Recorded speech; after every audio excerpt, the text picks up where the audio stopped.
appreciate that. All right. Well, hello, everyone. I'm Karen Hardy. I'm running for the state senate in the 7th legislative district against Shelly Short. Woo! So, yes. I am the first Democrat to run for this position in 10 years.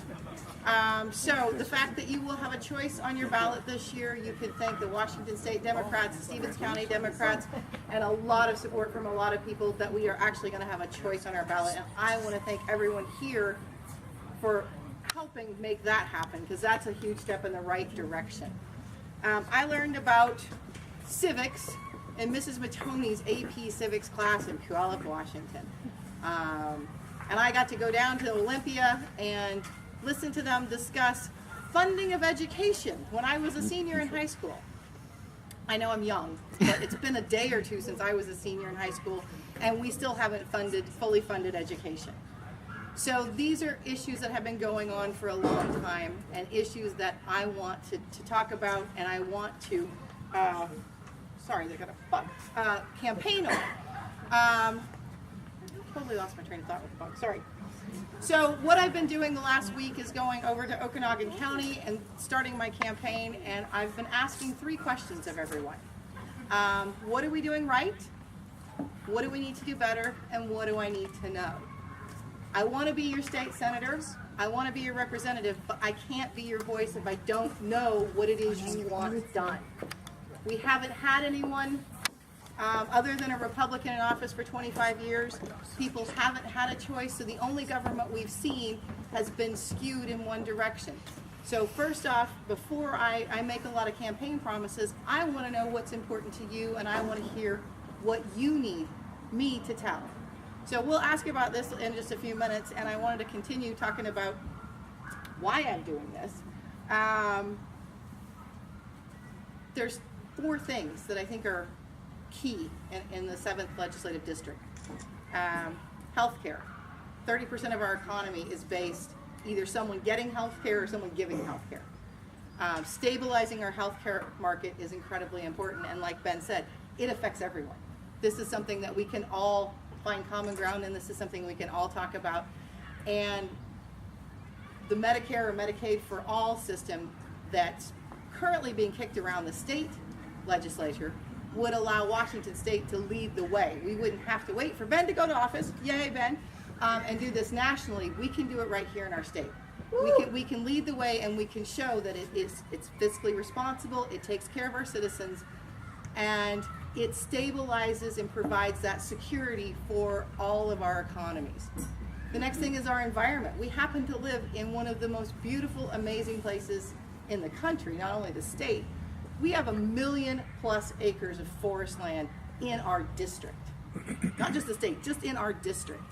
So protecting our environment and finding a way to use our natural resources to bring us some economic stability, not by logging them, not by destroying them, but by preserving them and using what the wonderful resources we have to build our community.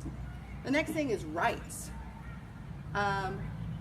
We hear a lot about constitutional rights around here, but there are more than constitutional rights, and there's more amendments to the Constitution than the second one. So we need to talk about all of our rights, our human rights, our civil rights, our constitutional rights, and we need to find our common ground on all of these and recognize that we are a community and we need to support everyone, and everyone needs to be welcome.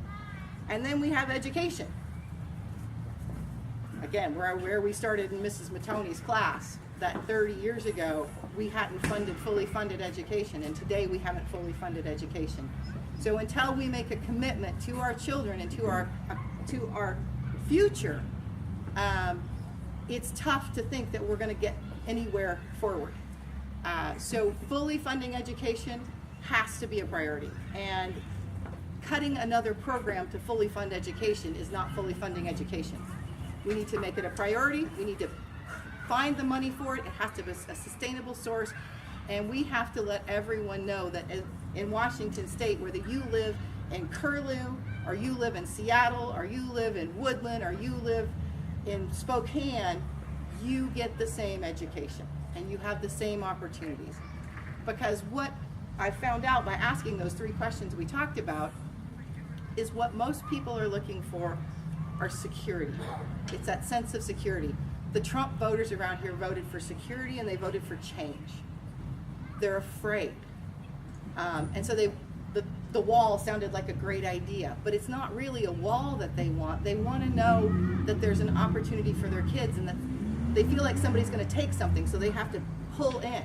What we want to do is provide them with some security in their economy, security in their education, security in their health care, and security to be whoever they are and know that their rights are protected. So I lead with these questions and I ask them, you know, what is it we're doing right? And how do we do this better? And when we start talking and we find this common ground, then I can say, well, but if we educate our kids, if we improve our economy, if we take care of our air and water, we can give you that. We don't need a wall. We need each other. We're rural Americans. We take care of each other. That's who we are and that's what we do at our core. And so I'm trying to bring people together. I'm trying to talk to people and trying to really focus on that message of this is not a nanny state telling you how to do something. This is you being the good human that you are. I know for a fact that if I drive down 395 and I run my truck off in a ditch, someone will stop. Someone will help me. I know for a fact if I drive down 395 and I see someone stuck, I will stop and I will help them. That's who we are. And when there's a fire and there's a flood and there's a natural disaster, we all come together. So we need to look at each other not in political mine and yours, us and them. We need to look at each other as we all live here. We all live in the 7th. We all breathe the same air. We all drink the same water. We all want our kids to have a future, and we all want them to have some sort of prosperity. And how do we get there? And so I challenge all of you to ask those 3 questions of everybody you meet. Every time you get a chance, when you're sitting down for coffee, when you're standing in line at the grocery store, start engaging them, start asking them, start finding out how do we put this back together? How do we work together? Because until we start to work together as a community, the divide is going to continue to get bigger. And I'm big enough to take that first step. I'm brave enough to take that first step and say, I'll come to you. I'll meet you. Don't have to meet me halfway. I'll come to you, and then we're going to talk about it. And hopefully, by being willing to do that, people will, if I give them a chance and I give them a voice, I'm hoping they'll give me a vote. And then we can start the process of really changing things around here. So thank you for your time. I think there's envelopes and fun things with my stuff around here. Yay! Thank you. And please engage everyone. And yeah, and if you've got an unfriendly crowd,